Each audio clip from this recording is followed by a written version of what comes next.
Another reason why a lot of people choose not to homeschool is because of the critics in their life, whether it's maybe their parents or a neighbor or a friend, someone who truly cares about them, but really doesn't understand the benefits and the blessing of homeschooling. How do you answer the critics? Well, it's a great question, right? Because we all have critics in our life. And when my husband and I made the decision to homeschool, we were the first in our family to do it. And I think a lot of people listening to that can relate to that. A lot of us are first generation homeschoolers.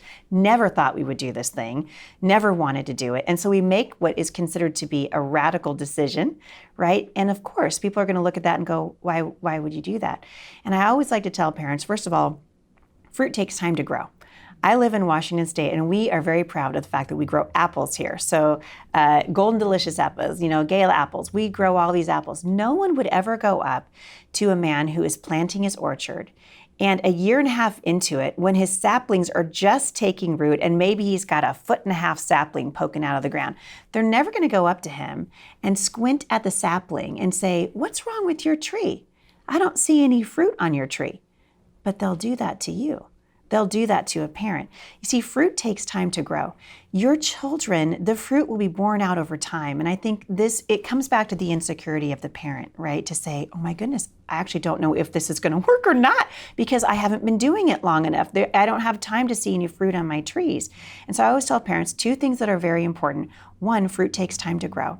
And so don't put your children on display for other people. Let your children grow and learn in the safety of your home, where they know you're not gonna parade them out in front of people during Thanksgiving and feel like you need to have your children recite the states and their capitals, right? Because I promise you that over time, when that fruit begins to grow, the critics will be quieter.